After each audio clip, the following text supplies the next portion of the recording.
Episode 34, Chattin Pony with Paddy The Baddy. We're back again, people. As always, sponsored by Flux. They've got some new gear out. Go and check the stuff out. They've been a long supporter of the podcast, so I can't thank them enough. But I want to introduce my guest today, Andy Grant. Tell everyone about yourself, lad. Nice one, Pad. 30-second bio for me. Former Raw Marine Commando, blown up in Afghanistan. I then chose to have my leg amputated for a better quality of life, and then I went on to become the fastest single leg amputee in the world, over 10,000 meters. I ran 10k in 37:17, and now I'm a motivational speaker. Go around doing talks in schools, businesses, sports teams, just sharing the story, really, trying to inspire and motivate. It's absolutely brilliant, lad. And as you've just said, like, you chose to get your leg amputated, like, and the way you said it, for a better quality of life.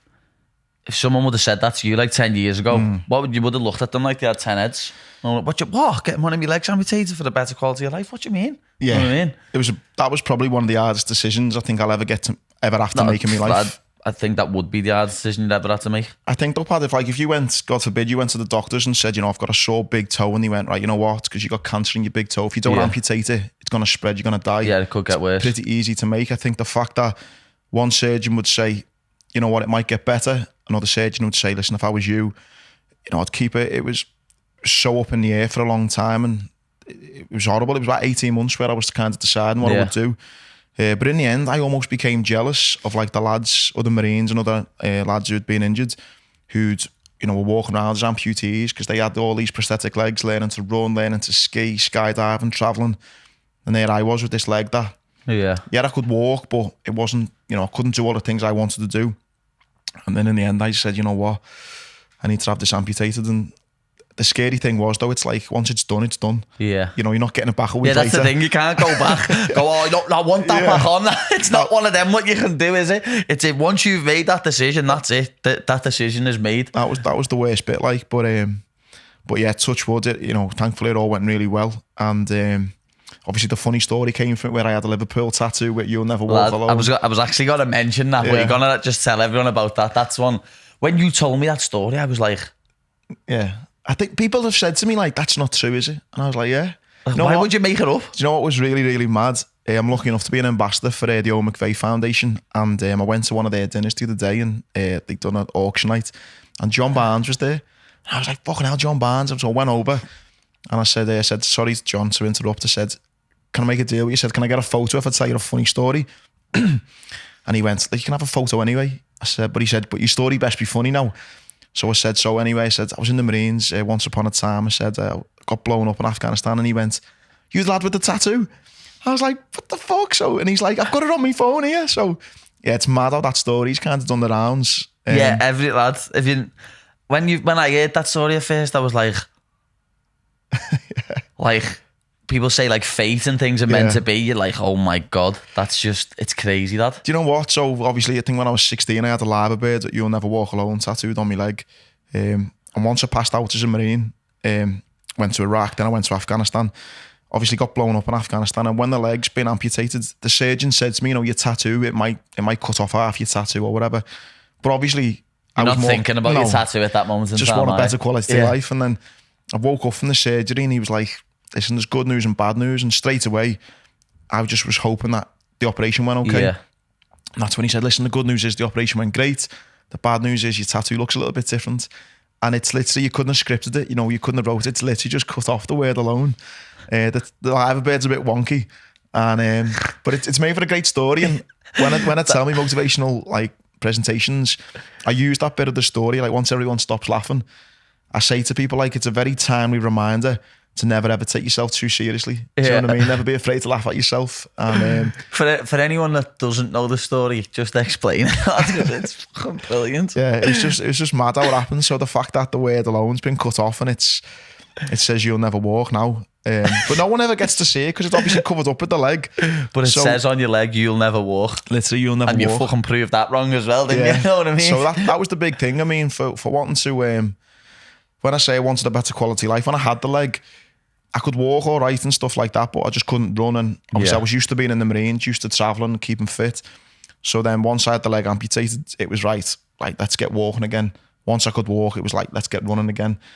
And then that's what's made the tattoo story even better. The fact it says you'll never walk, and then I went on to run, you know, the times that I ran. And then breaking that world record. I can remember watching that whole video. You know what I mean? And with all the areas and that. Yeah. Some of my mates still run with the areas, and I noticed them Wizzo and that running with you around the track. Oh, Belter. It was amazing support. I mean, the big, you know what, Pat, that was the greatest achievement for me, because I didn't want to be known for being that lad who got blown up in Afghanistan, or that one-legged lad, or he used to be a Marine. I mean, that moment for me was when I kind of put that injured soldier card to bed, and it was like, right, if you want to feel sorry for me, let's go for a run, and then we'll see who feels sorry for who then, do you know what I mean? So the second I ran 10k, 6-minute mile pace, 37 minutes, 17 seconds, at that moment, the best feeling wasn't like I'm the fastest disabled man or I'm the fastest one-legged man. The best feeling came when I had like mates who were in the Marines and who were in special forces, fit as fuck lads, messaging me going, fucking hell, Andy, lad, you're fitter than me. Like, that to me meant more than anything, knowing that like lads I'd served alongside, they were messaging me going like, fucking hell, mate, good effort, that. Yeah. That was the best bit for me, and it made obviously the tattoo even better. The fact it said you'll never walk and I'm running these times, so just made for just a mad story that I never ever thought I'd have. Like, so how did you originally like get into the Marines? That's one thing I always like, because some of my mates' brothers and that have ended up in there, but I'll be honest, personally, that's something I would never ever do. You know what I mean? I'd never, like, I know it's going to sound mad to you, but go and fight for Queen and country. You know what I mean? That's just something I'd never do. And I've never... No, lad, I wasn't like that at all. I mean, my half fella was a fireman, so he'd always had like come home with exciting stories of like, it wasn't his normal 9 till 5. No, he always come home with like a little thing, this happens today, this happens today. It's not like he was just sitting in an office for 10 hours a day. Yeah, he was like, I don't know, like saving people from the Albert Dock, or he was like cutting people out of cars or running into burning buildings. And you had to do something exciting, didn't you? I needed something a bit. But the big thing for me though is, I don't think I would have joined the Marines, but my mum died when I was 12. I don't think she would have let me join, to be honest, lad, if she was still alive. If she was there, she wouldn't have let nah. But I was went to sixth form, and like I was always kind of like one of the lads into sport and stuff like that, and just a normal Scouse lad really. But then when I went to sixth form, all my mates kind of done like apprenticeships or bricklaying or this and that, and I was kind of doing sixth form and didn't know what I wanted to do really. Didn't really fancy university or nothing.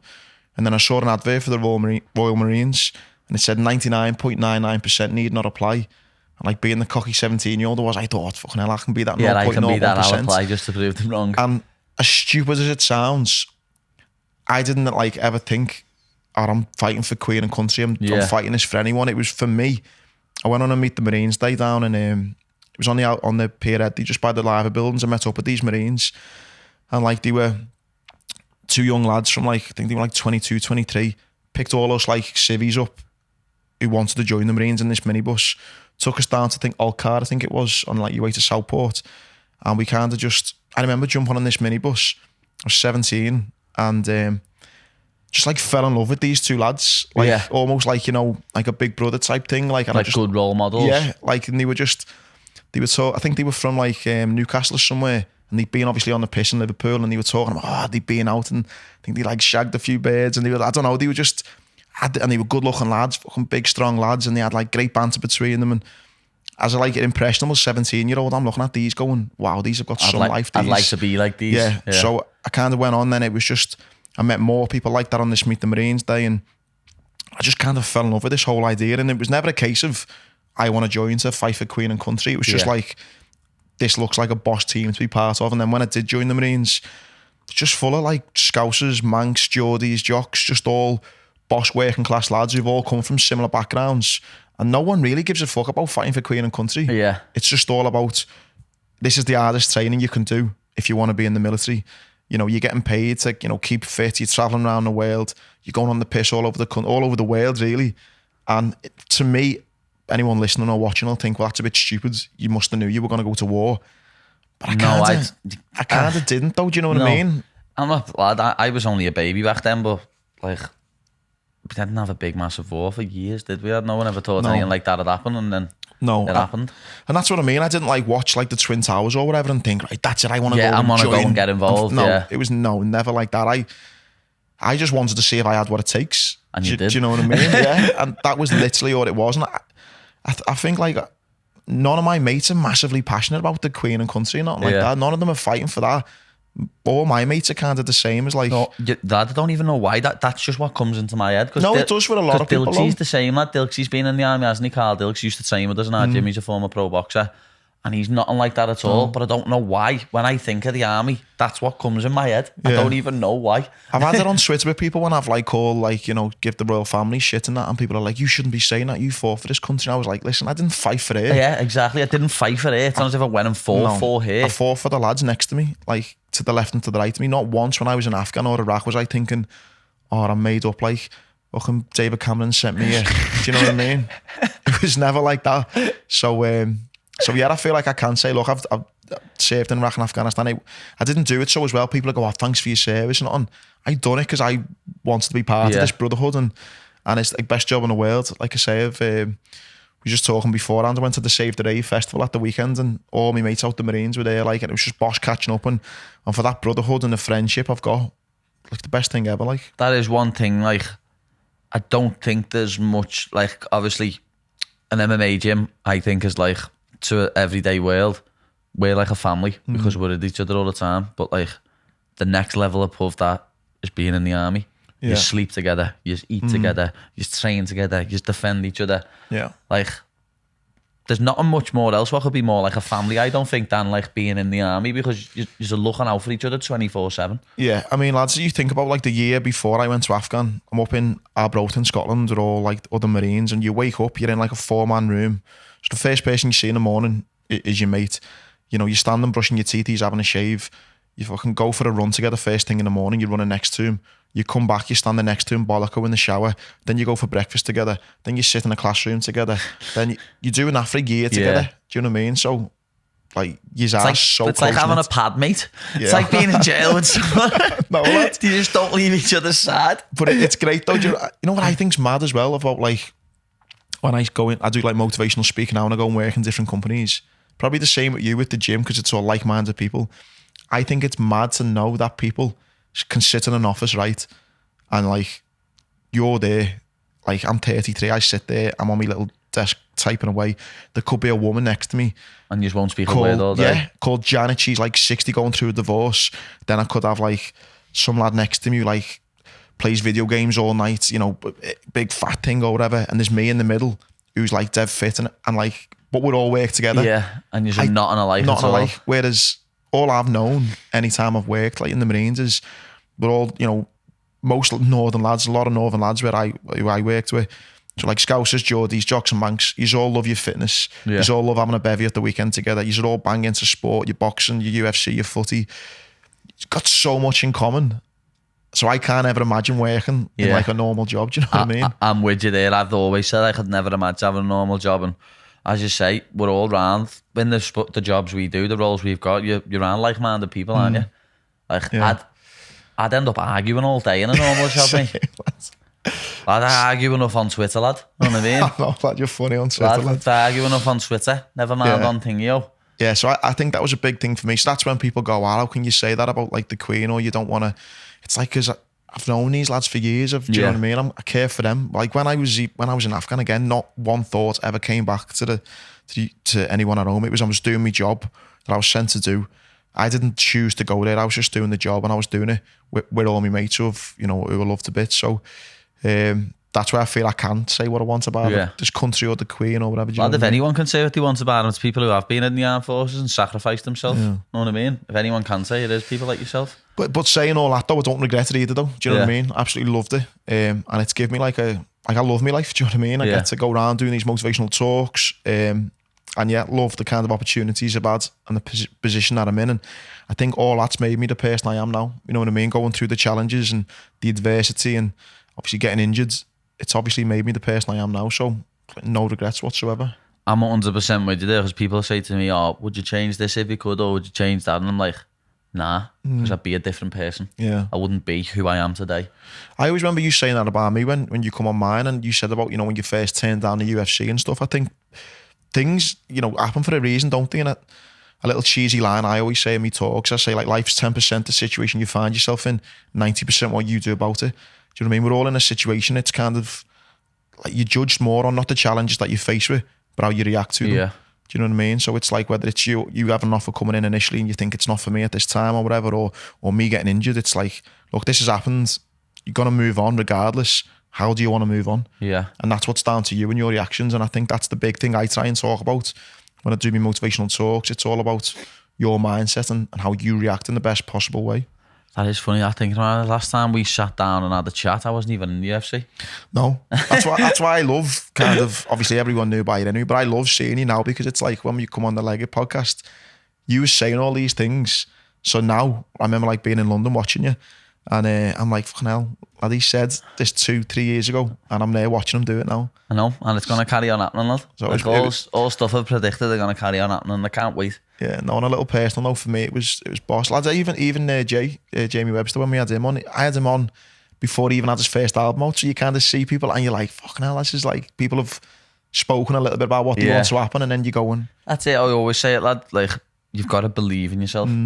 Without believing in yourself, you won't get nowhere in life, lad. Serious. No. And I think doing things as well for the right reason, I think it's a big one. You know, you've got to kind of have purpose. Yeah. Do you know what I mean? I've got to have a purpose in life. I always say that, like, as you said, when I was 16, I'd started fighting and I knew what I wanted to do in my life.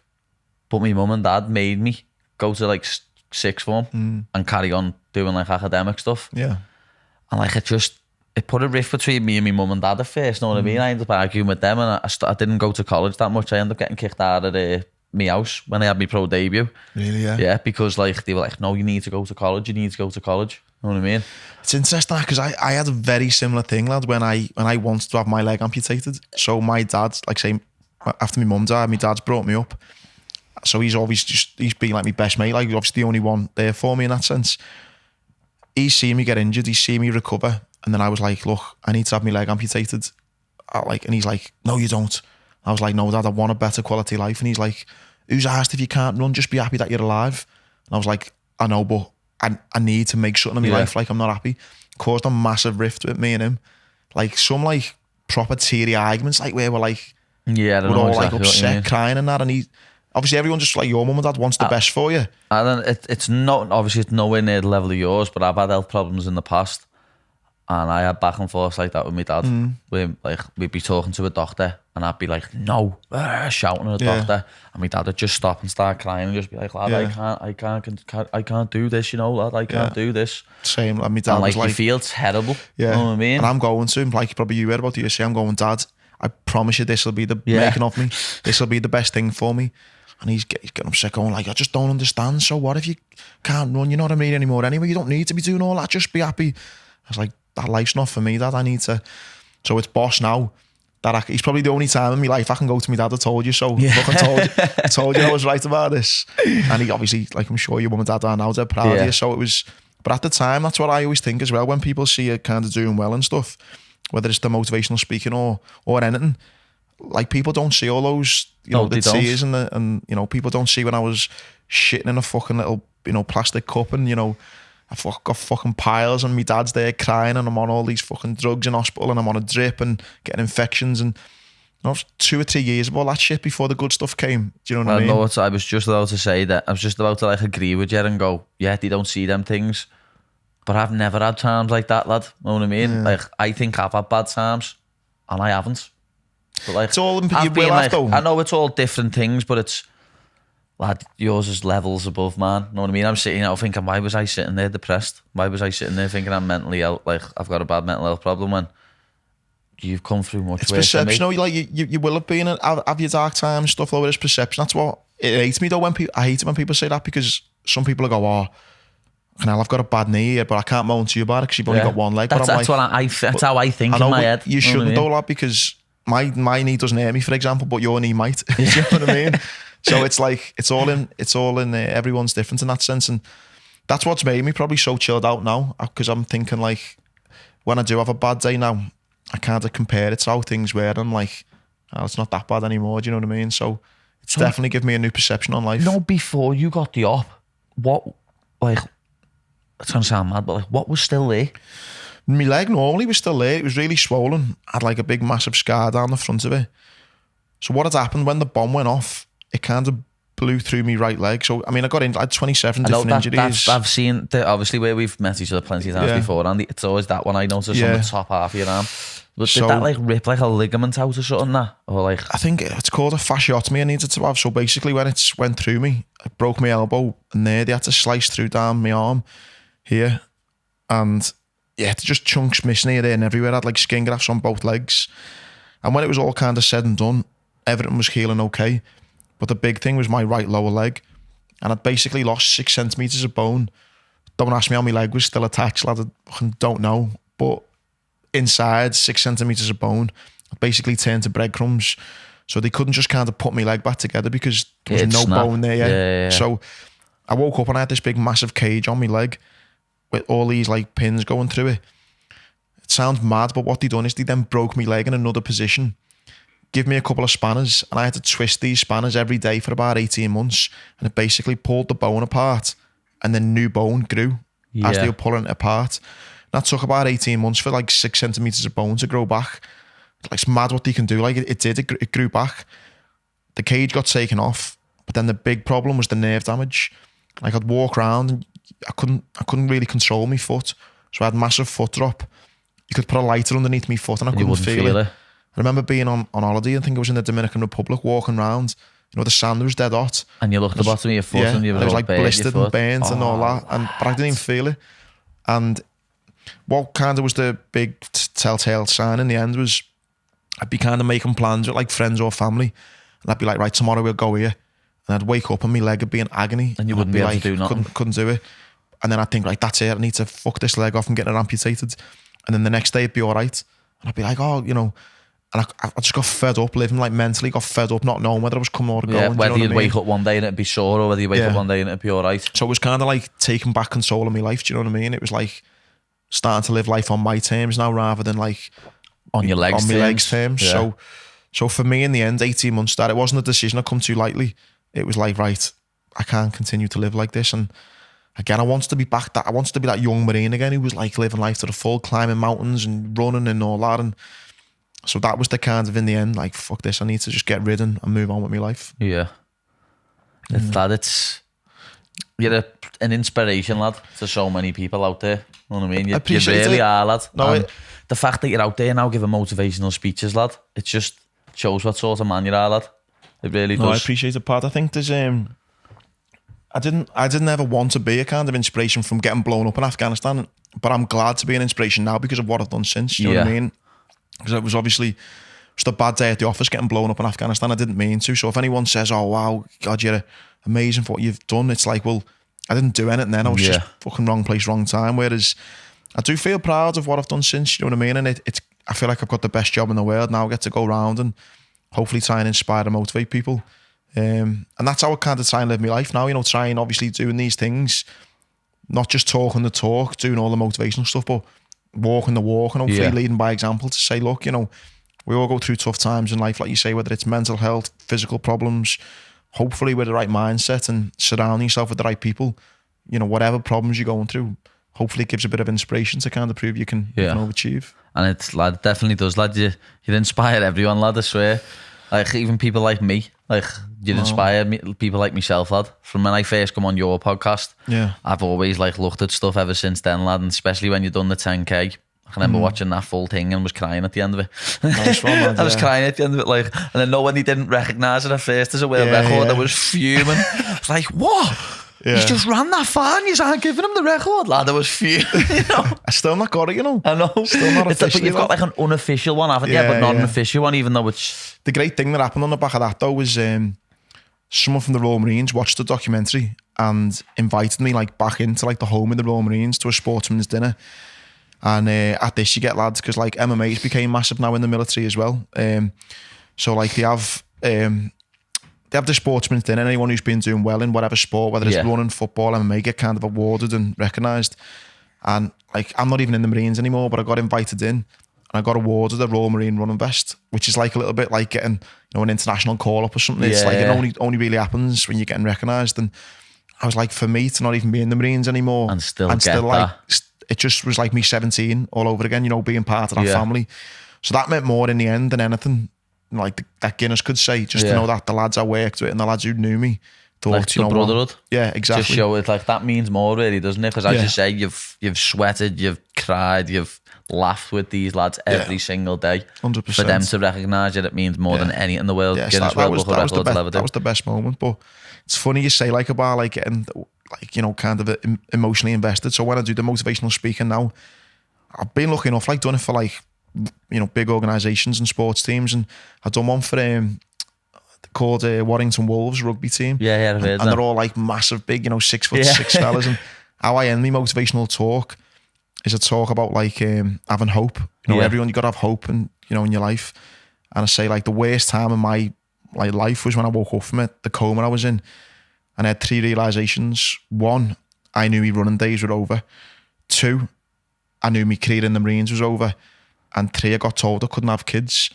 And I always say, like, you know, when I was, you know, when my ma died and my family got broken up, I always wanted to, you know, meet a girl, get married, have loads of kids. Is that what they said to you when you woke up as well? Yeah, one of my injuries, yeah. So I've kind of went from being this Royal Marine Commando, the whole life ahead of me, to then waking up from a coma, my half had a spoon feeding me, coming to the realisation that I can't run anymore, my leg's fucked. I've lost a job that I love and I can't have kids. And then I play a video for 10 years later, and it's me finishing the Liverpool marathon in my Royal Marines vest with my little girl at the finish line. Lad, that's so sick. And then like all these big rugby fellas are crying their eyes out like, look at that. You've got me. We're getting all goosebumps here, lad, off that story, you know. So it's like throughout the motivational story, and I give like tips now to kind of overcome adversity and stuff. The big message to try and get across is like, listen, whether it's whatever you're going through, like you've got to have hope. You know, you've got to hope that things will get better. Yeah. You don't really know if something's a good or a bad thing until it's ran its course.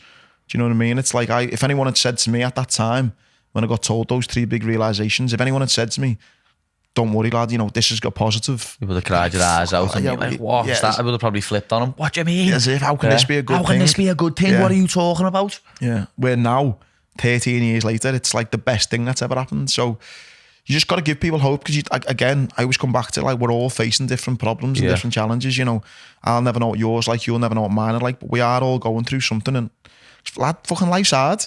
Do you know what I mean? Life is fucking hard. Very hard. Whether you've got 1 leg or 2, you know, life is hard, and it's about hopefully trying to show people that, you know, you've got to have hope. You know, if you've got hope, if you haven't got hope, you've got fucking nothing. You really have. Like, if you don't believe in something and hope that something can happen, then it's not gonna, I think. No. I think, like, if you're sitting there like, oh, it's never gonna get better, because that's what I was like when I was like in a bit of a depression for a bit. Well, that's it. When you've gone through your journey and stuff, and obviously became mates the last few years, but even from afar, like I'll never know what the problems you're going through, do you know what I mean? And stuff like that. But if you haven't got that belief and that hope in yourself, you're never gonna get out of it. Yeah, that was it. At first I didn't. At first everything just got to me, and I felt like I had a weight on my shoulders. And then it was as soon as I spoke to someone about it, really. Know that saying, get it off your chest. Yeah. It is the most real saying in the world. Yeah, I couldn't get over it. I said it to someone, I was like, what? And then I told one of my mates about it. I was like, whoa, this is mad. I don't feel like I'm as stressed now. It is. It's weird. That saying, get it off your chest. And people get inspired by different things, whether it's people hearing that you spoke out about it, or people hearing my story.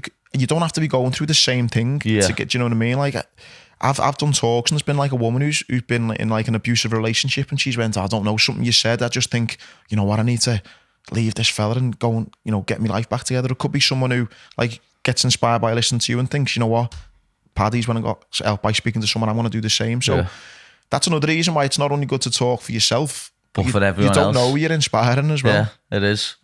You've definitely had a lot of messages like that. I've even had like people tweet me on Twitter, oh, you've inspired me, and lad, there's no better feeling than that. Oh, lad. When someone says to me, when I get a DM or a message saying, lad, you've inspired me to sort my mental health out, or to get in shape, or to do this, and I'm just sitting in eyes like that. Yes. Yeah.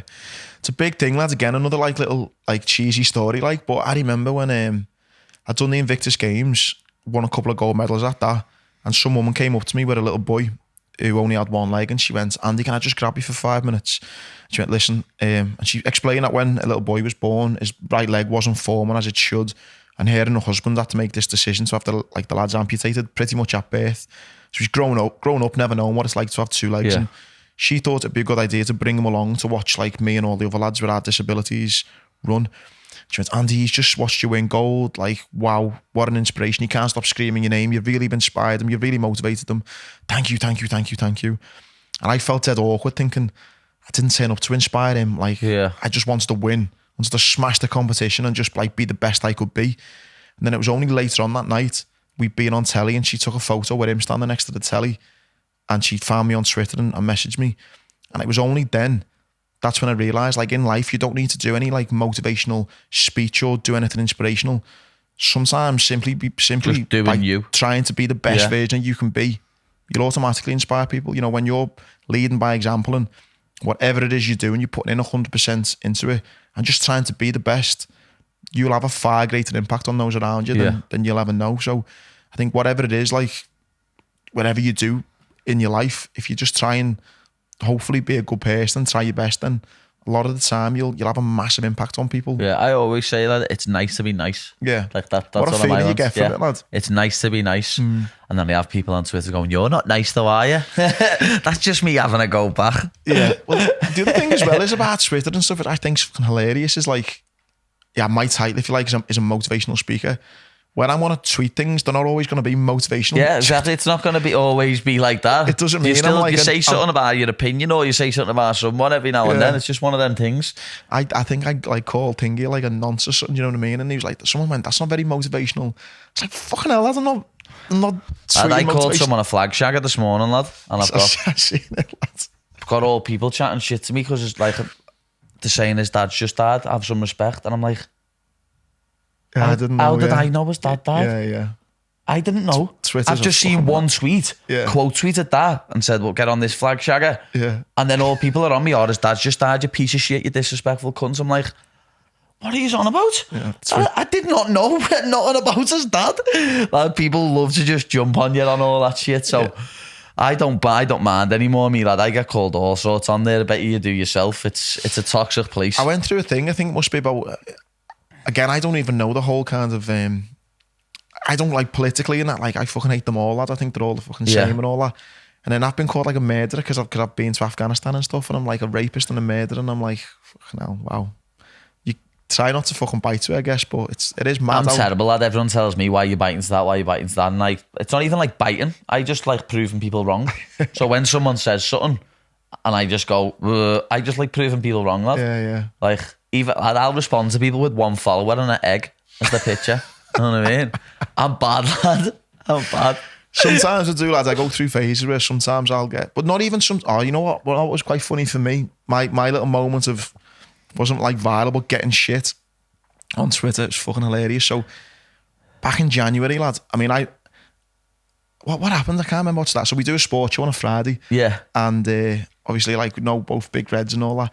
I thought it was hilarious that this conspiracy of the asthma one. I knew you were going to say that. Yeah.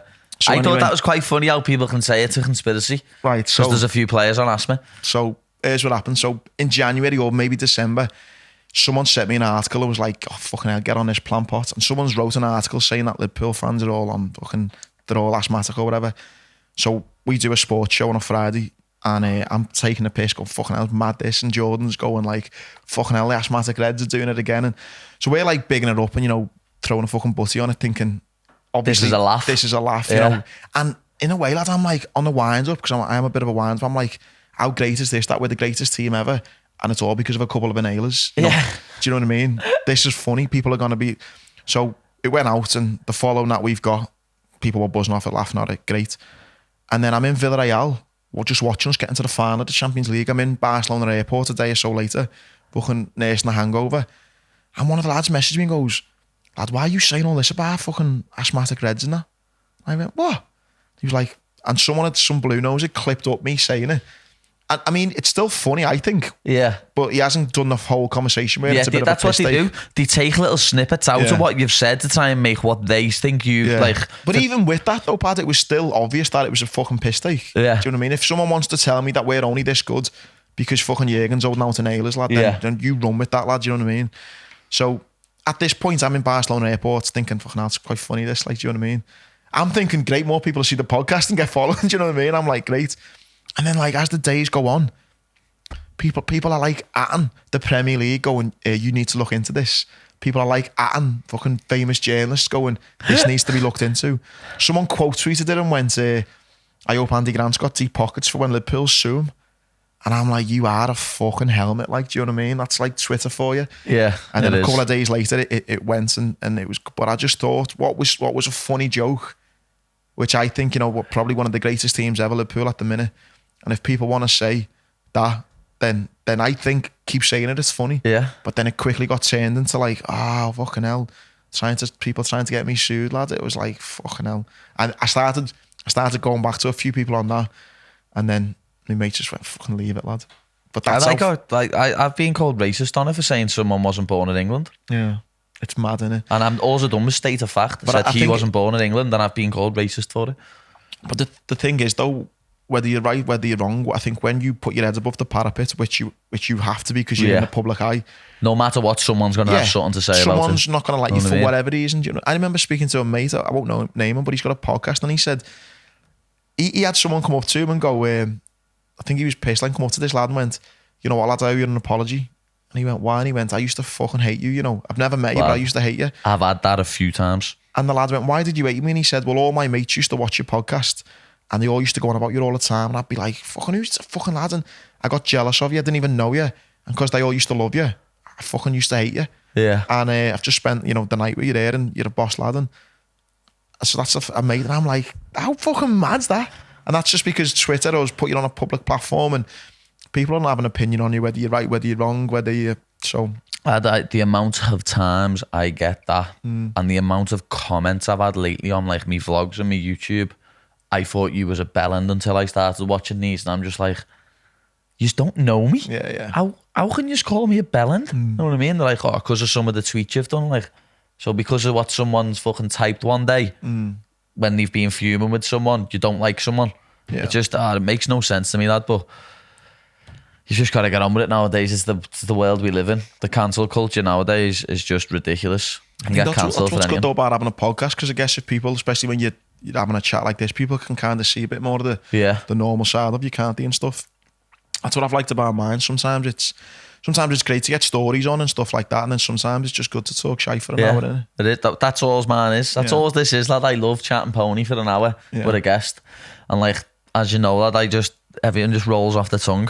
But something that I did actually want to ask you, because I've never had anyone on my podcast who's like been in the army, like Marines, lad. Sorry, lad, the Marines. It's next level to the army, innit? Yeah, that's the level above the army. Fucking never had anyone in the Marines, never mind the army. Like, what is it like going to another country and going to war? Like, obviously, you're not going to be able to describe it in so many words, but like, you know, it's just something that I can't even imagine. You know what I mean? I guess for me, I've done Iraq and Afghanistan, and for Iraq, I kind of knew it wasn't that dangerous where I was going. We were doing a force protection job, so when I was saying like goodbye to my dad and, you know, my sisters, it wasn't like, fuck, I might never see you again. I knew the chances were like, it was a pretty chilled out job that I was doing in Iraq, so that was all right, just exciting. Do you know what I mean? Like, what was more dangerous in general, Afghanistan or Iraq? Oh, Afghanistan, yeah. All day, by a mile. I never had to find my weapon once in Iraq. Like, was never shot at once in Iraq. Was never any real danger in Iraq. There was a few patrols that were a bit like, but could have been a bit dodgy if someone would have done something. But not never happened. No. Afghan was just like the Wild West. It was fucking mad. Yeah. Like crazy, lad, yeah. It's only when you look back now in hindsight, and in 2009 when I was injured, 108, I think it was, British soldiers were killed in that 1 year. And they say for every one that was killed, was 7 or 8 that are seriously injured. That's nearly 900 soldiers seriously injured just in 1 year alone. 1 year, yeah. So you think you're in possibly the worst place at the worst time. And going to Afghan was scary. I don't mind admitting it. I had a bad feeling as well, you know, which was mad. Don't, lad. You know, sometimes, and I don't know, I spoke to a few lads, and the few lads I spoke to, like, haven't felt this, but whether they're not admitting to it or not, I don't know. But I remember having a bit of a meltdown with my half fella. I'd just been sat in like a lecture theatre before I went, getting told about IEDs, you know, the bombs, and how they can make them, and they can do them this way, that way. They hide them here, they hide them there. And I guess, I don't know, just having a couple of days of lectures of that, I come home and was like, fuck me, I want to die out there, you know. And my dad was like, nah, you'll be all right and all that. And Had a bit of a wobble, like, do you know what I mean, and stuff. And so doesn't surprise me that you go into another country where people like you're not welcome there. People are gonna shoot at you from there. You know what I mean? People are trying to kill you actively. Yeah, it was. I mean, looking back now, it was fucking mad. But I mean, yeah, we goes to Afghan, and I remember being in Afghanistan. So you get into Afghanistan, go to a place called Camp Bastion, which is the main kind of camp there, and then you all go to like your own little bases, like the most strategic areas and stuff. And I always remember we took over from the paras, and 3 paras had been killed a week before, and we're sitting there having a lecture. And he said, right, guys, the big thing that the Taliban are doing at the minute is they're putting bombs in doorways, so be very mindful of a doorway. And he said, one that happened last week was 3 paras were killed, and it was they're going through a doorway. And you're listening to this story, and you're like, fucking hell. And then when he finished, he said, this incident happened at FOB incoming. And I was like, fucking hell, that's where I'm going. So like before I'd even got to like the base I'm going, I'm getting told about a story a week ago where 3 paras were killed. And you're like, fuck's sake. And we get to FOB incoming, and again, lad, I don't know how to describe. It was just like the Wild West from like day one. But it was boss as well, though. Which is a mad thing. And I think like human beings like kind of routine. And what was the best bit about Afghan? And this is going to sound a bit dramatic, but hopefully like you'll know what I mean. Probably like a bit like you in camp. Woke up in the morning, 5 in the morning, went for a scrap at the Taliban. Got back about 11 o'clock. Cleaned your weapon.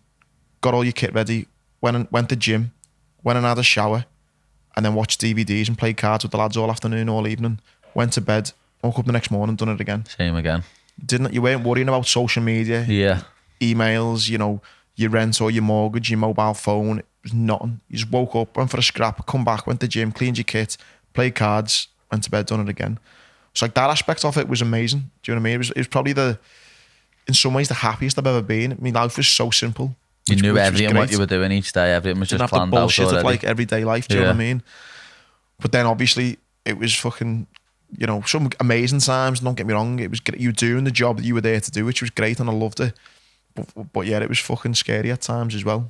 I couldn't even. I mean, thinking like the heat there will have been just next level. Well, I went there in I think the September, October time. So it was kind of going into the winter. It was fucking freezing, lad. Was it? Yeah. See, I just imagine it to be roasting. Some days you'd have it dead hot, but then in the evenings, it was cold in the evenings. Was it? Because we'd done a lot of our work in the darkness. I always remember walking through. We were on a patrol, and my mate Ed, I think it was Ed. You'd have like your radios on and stuff. Yeah. And he's walking through a wadi where it's up to like his belly or something in water. But it's like freezing cold, like in February at like 4 in the morning. It's fucking freezing. And he's like, oh, lad, it's fucking, like he's talking, you can tell in his voice, he's shivering. Yeah, he's shivering. So we go out at like 4 in the morning.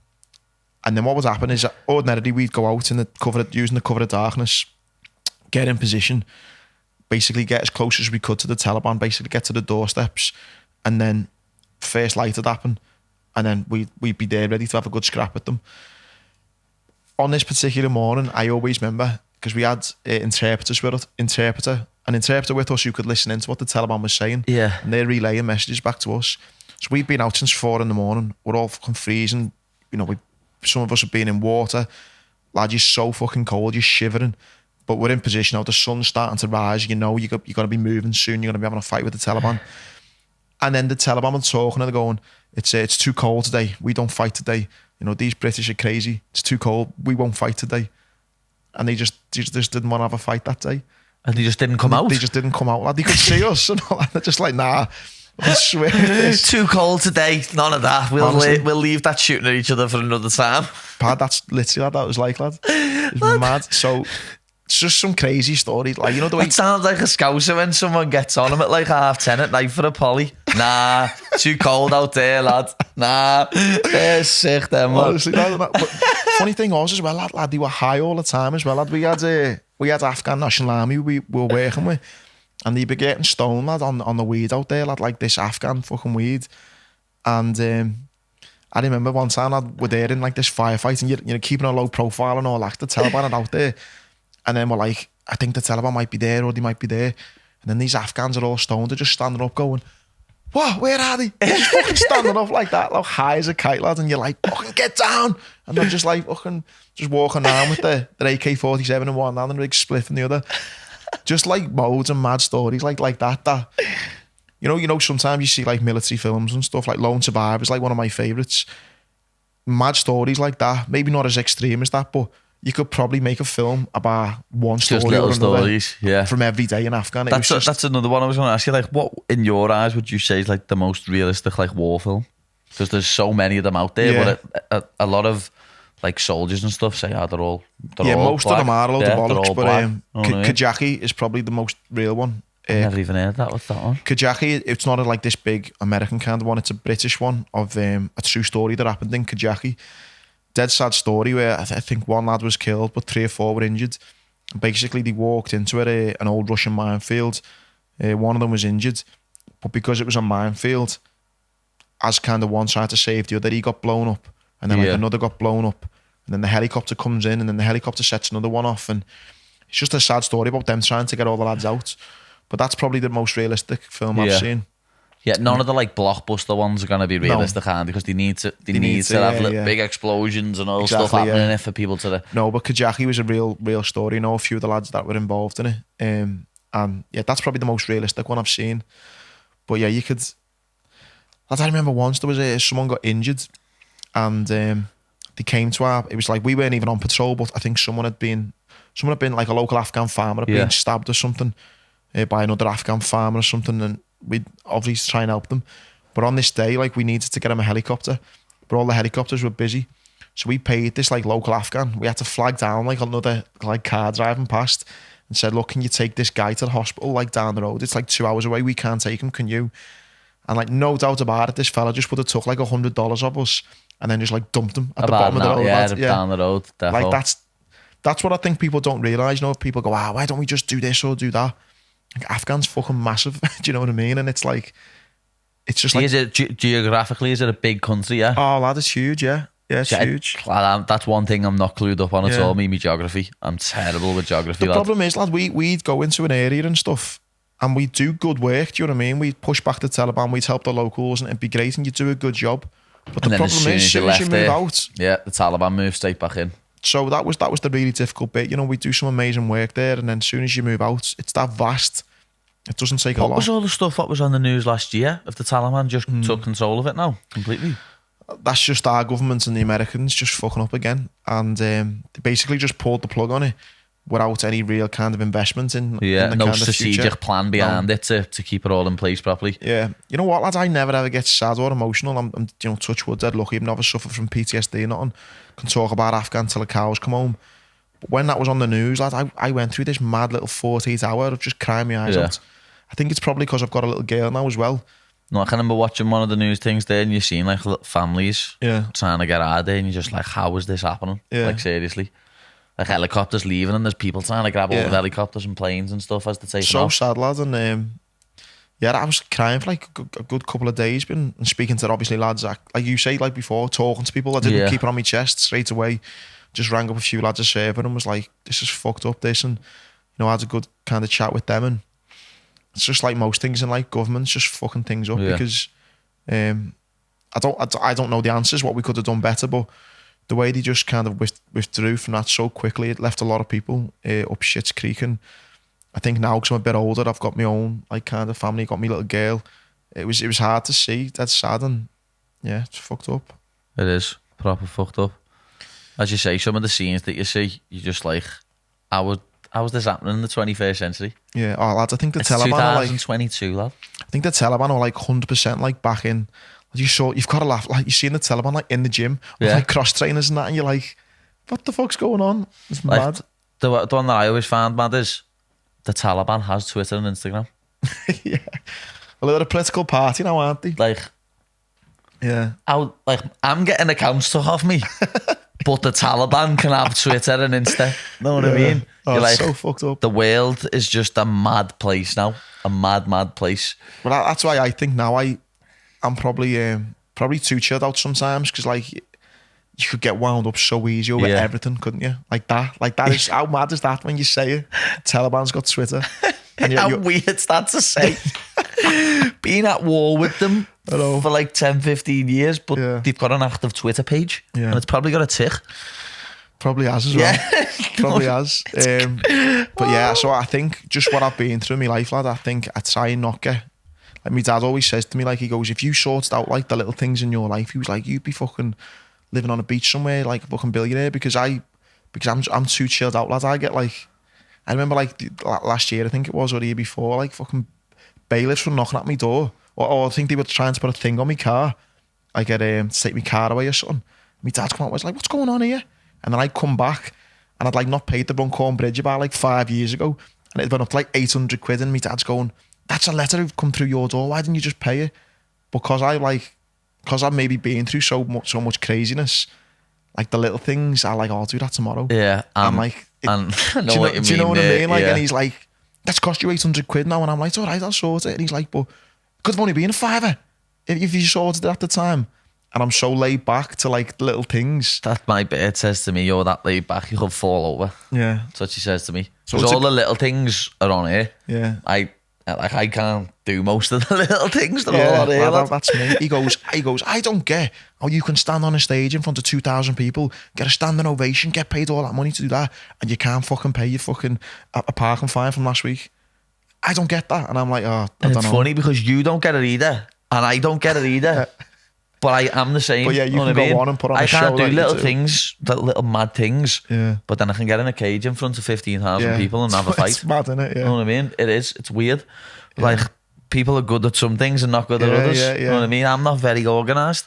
I'm a big fan of that though. Like, I think, lad, you get people around you who can do, if you can do that, great. You do that, great. That's why you have a team. Like working as a team. You know what I yeah. mean? That's why Who you was have a it? Was team. it Big Bill Gates or someone, I think it might be the one who died now, the one who, I don't know, one of them said he's like, the reason he's got the money he's got, he's like an orchestra. Yeah. He's like, I'm not the best piano player, so I'll get the best piano player, and I'm not the best whatever, so I'll get him. And if you can get everyone to work together as a team. Yeah, it's You know, always you're on better. That's what, like, I always heard a lot of people say about MMA. People say MMA, it's one man sport. You got to look after yourself. Don't care about anyone else. You just look after yourself. Nah, doesn't work like that for me.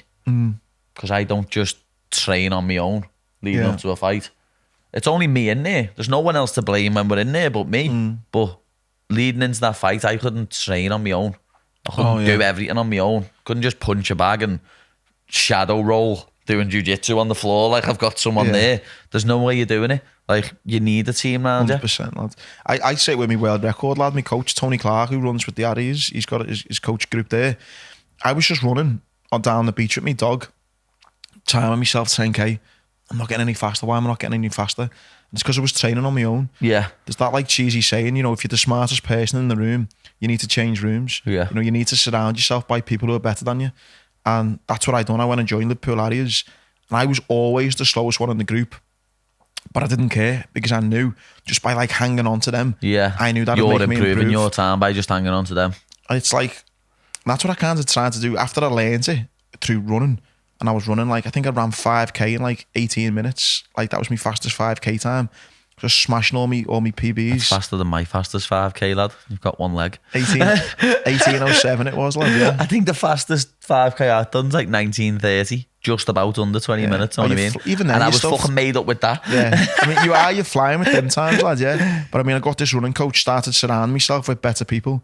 And I got me 5k down to like say 18:07. Me 10k was 37:17.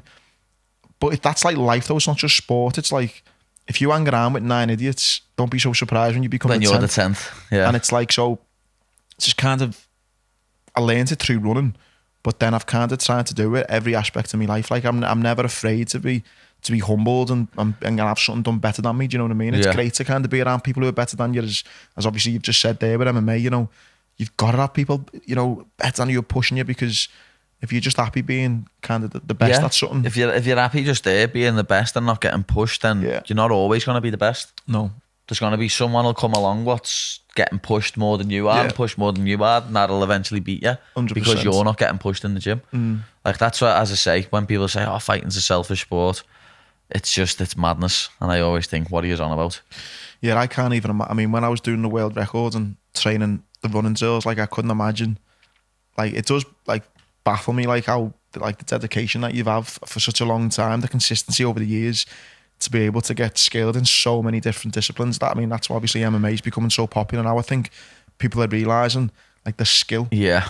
It's Like not just, I think... Years ago, people just thought, oh, that's brutal. They're just trying to kill each other. You know what I mean? But now people have realised how technical it is, how many different things we train. Like, as I said to you, like, I didn't even mention it. My hair's all sweaty. I look like a scruff. It's because I've pedalled straight down here from boxing. Didn't have time for a shower. But yeah, as I was going on to say then, like, today I went to our gym and I done an hour of like kickboxing drills and then an hour of jiu-jitsu. Then I went to boxing. Tomorrow I'll go in and spar and I'll do some pads. I've still got to do my S&C some days. I've still got to do my wrestling training because I've only done jiu-jitsu so far. You know what I mean? No one understands the amount of different things we do. There's wrestling, judo, jiu-jitsu, karate, boxing, kickboxing, Muay Thai, taekwondo. And there's just a few of them off the top of my head. Sambo's another good one because there's a lot of Russians coming through now. But it's fucking mad, lads. And to think, like you say about running, you go, I could go, I'm faster than Paddy running, but then that's just one thing. There's 20. Remember when we done the run last year when they were doing the Goggins stuff, for the NHS stuff? They were doing the Goggins run, weren't they? Yeah. What was that? 4x4 was it? Every 4 hours, isn't it? You do is it a free 4K? Or? It was the Marstein Harry's one. They done 4 hours. 4 miles every 4 hours, weren't it? Yeah, they've done it for a week. That's what I mean. They are nutters. Yeah, they've just done it again, haven't they? The whole club. They only done 48 hours this time, but yeah. They got everyone that time it was just the two of them, weren't they? Yeah. It was just the two, and then did the whole club do it last time? Yeah. Lad, that's crazy, that, you know. Yeah. Like, I'm all for that. That. Apart from in the middle of the night. Let me go asleep. Yeah. Know what I mean? And that was one funny thing when I was talking to them lads last time when they were doing it. They were like, oh, yeah, I nearly missed the 4 in the morning one. I got in bed with me little lad and lied down, forgot to put my alarm on. I was like, lad, you're lucky there, because I wouldn't have made that. No. If I didn't, like...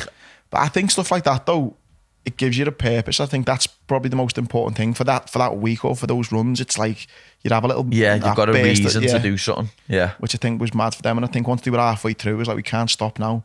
But that was John Carradine and Michael Powell, Yeah. Crazy bastards. Yeah, Michael that was telling me. Michael was like, oh, lad, I got in bed last night with me little lad and I nearly missed the run. He said I jumped up like 10 minutes before. Shit. Madness, probably made me laugh. I think he was like living in his like van, like parking. Yeah, he was. He was like parking his little van there, but he was giving us due. Mike, give me loads of tips, lad. He was like, because I jogged with using my trackies that day, didn't I? You just hurt your foot as well. Yeah, I twisted my ankle and that. But what's it called? He was like, you need to stop wearing pants. You need to start putting shorts on. Really, yeah? That's what he said to me. I was like, what do you mean? And I actually did start putting shorts on and noticed my time was different. Really, yeah? Like literally, only like 10, 20 seconds on a mile. But it was like, because I've changed the text. You know what I mean? Lad, the one thing what's doing my head in lately when I'm running is chub rub. Lad, the amount that I chafe is a joke. What are you running in? What shorts you have? Well, that's what I mean. It's whenever I do it in my trackies. I'm bad at my trackies, so if I go overnight, I'll go for a run in the night, and when it's cold out, I'll never put shorts on. I'll always put trackie and a hoodie. I go track like I went for a run on Sunday with the dog. Was it Sunday? Saturday with the dog, and I don't know why I put trackie bottoms and a hoodie on Saturday. What's this? And the weather was nice. Is this to lose weight or just because you don't like being a little bit of both. Just I like I never used to run, Andy, at all. Years ago when I did MMA, I never used to run at all. Lockdown got me into running. Really, yeah? No, because there was nothing else we could do, really. Yeah. Like, that's interesting, yeah. The gym was shut. I had a punch bag in the garden. I ended up hurting my hand again on the punch bag and had to have surgery on my hand. So literally all I could do was run and shadow box. And that's all I've done for months. And that got me into running. Did running help but you mentally as well, do you reckon? Did. Yeah. A lot. Because when I don't train, I get fat. Because I eat that much food. So like when I don't train, I just go larger than life. Yeah. So I have to do something. And running's the only thing that like keeps me. Yeah, I was made up during lockdown because, like, say, running had massively helped me since I got injured, and then it was.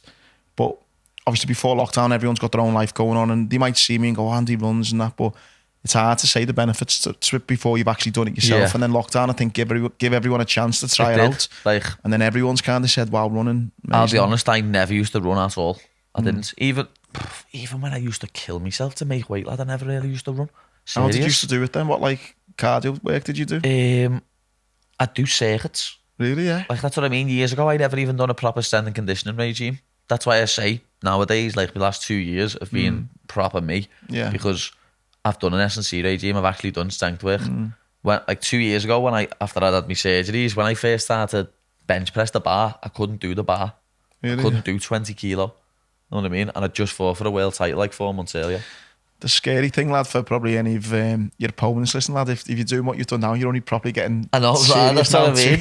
2 years But ago, it's funny, I mentioned my surgeries, I was about to say, like, it's funny, I show people my scars there and there, and I'm just sitting here looking at yours like, lad, I haven't even got scars compared to Andy. I'm like a patchwork quilt, me. Like, I remember waking up and I had like skin taken from the back of my legs to there, to there, to this, to that. But I had bad acne when I was a kid, lad, so I just now can say it was when I got blown up in Afghanistan. I just put it after that, lad. But yeah. Bell to that, you know, as I say, but lads, like that one on your arm there is like deep.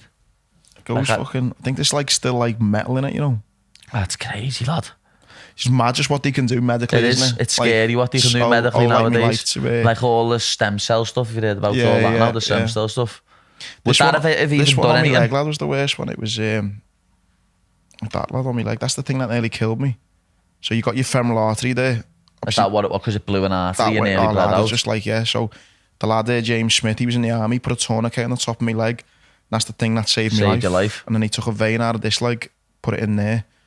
And that's what managed. I was able to keep the leg, but it's crazy, as you say, what they can do nowadays, isn't it? Yeah, literally. Just all my life. Like say that team, you know, that team of the lads on the ground, to the people on the helicopter coming in to pick me up, doctors, surgeons, all the rehab people. Yeah, it's just a crazy team, and just thank fuck I'm still here, lad. You can't thank them enough. They are. Yous are the bad boys and girls. Hey, whoever was there helping Andy, yous are fucking the fame. You know what I mean? Should be proud of yourselves. But yeah, and before we finish, lad, just tell everyone where to find you, lad. Obviously, all your social medias, your own podcast yourself. Let everyone know. Yeah, so it's Andy G. Bootneck on Twitter and Instagram, and then the podcast we do is called The Legged Podcast, where we have guests on, like Paddy been on. I was on there about like 2 or 3 years ago. If you just want to go back and watch that whole episode, that'll be a belter. Yeah, it was. It was a good episode. What it'd be good to do? I'll have to go back myself and watch it, because you obviously predicted a lot of the things that are going to be happening. So go back and see how many things you said. Clipping stuff up like, and then saying, putting the two together. Said this a few years ago.